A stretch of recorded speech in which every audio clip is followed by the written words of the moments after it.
Le Fonds monétaire international, fondé en 1944 dans le cadre des accords Bretton Woods, a été fondé comme un organe de régulation du système monétaire international avec pour mission de garantir la stabilité monétaire internationale.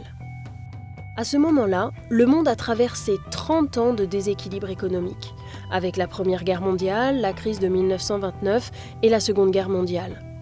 Le système de l'étalon or, alors en vigueur, n'avait pas permis d'empêcher le commerce international de s'effondrer. Le FMI crée un nouveau système monétaire, cette fois-ci basé sur le dollar américain, toujours indexé sur l'or. Une monnaie que les États-Unis avaient le privilège exorbitant de créer autant qu'ils le voulaient.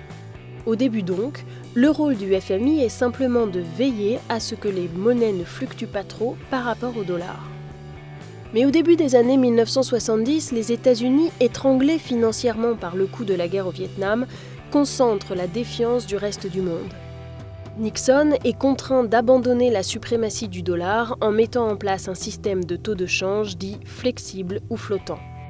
Les monnaies s'échangent de manière libre sur un marché de devises internationales. C'est le monde dans lequel nous vivons encore aujourd'hui. Du coup, les missions du FMI ont profondément changé. Depuis 1976, son rôle est de prévenir le risque d'une crise de liquidité d'un pays et d'éviter à tout prix qu'il tombe en défaut de paiement, et donc qu'il devienne insolvable. Pour cela, le FMI surveille la santé économique de ses pays membres en dialoguant avec les autorités au moins une fois par an. Si un pays se trouve en difficulté financière, le FMI propose une aide technique et des conseils en politique économique pour permettre aux pays malades de se rétablir. Et si un pays se retrouve en crise de liquidité, autrement dit qu'il fait faillite, le FMI peut accorder un prêt de long terme pour que le pays puisse payer ses frais courants et ses créanciers. Ça a été le cas dans les années 80 pour le Brésil, le Mexique et l'Argentine, également l'Asie du Sud-Est à la fin des années 90, puis en Russie et de nouveau en Argentine, et plus récemment en Grèce, en Turquie, en Roumanie ou en Ukraine. Un pays connaît une crise de liquidité quand sa balance des paiements est déséquilibrée. Concrètement, c'est quand un pays importe beaucoup plus qu'il n'exporte, ou quand les entrées de capitaux sont beaucoup plus faibles que les sorties d'argent. Pendant un temps, le pays, via sa banque centrale, compense le problème en injectant du cash dans son économie. Au bout d'un moment, les caisses sont vides. Le pays ne peut plus honorer ses dépenses courantes et il ne peut plus rembourser ses créanciers. Plus personne ne lui fait confiance et ne veut lui prêter d'argent. Ni les marchés ni les banques qui verrouillent les robinets du crédit. Le pays devient insolvable. Reste une solution, faire appel au FMI qui décidera si oui ou non il intervient.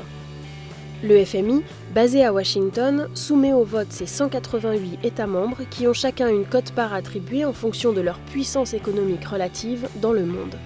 Ainsi, les États-Unis représentent à eux seuls presque 17% des quote-parts. Cette répartition des quote-parts est régulièrement critiquée par la communauté internationale, notamment par la Chine et le Brésil, qui s'estiment encore largement sous-représentés. Lorsque le FMI décide d'accorder un prêt, c'est au prix d'une perte d'autonomie. En effet, pour que le pays en défaut de paiement retrouve une crédibilité et une solvabilité, le FMI réclame la mise en place d'un certain nombre de mesures économiques structurelles. Ces mesures libérales ou d'austérité sont connues sous le label de consensus de Washington. Un consensus qui ne fait pas l'unanimité chez les économistes, notamment Joseph Stiglitz, prix Nobel d'économie, qui a ouvertement critiqué l'action du FMI. Mais depuis la crise de 2008, le FMI, qui a également comme mission de faire reculer la pauvreté dans le monde, a infléchi son discours libéral. Il a reconnu que ses exigences étaient trop strictes et a admis l'importance de l'intervention de l'État.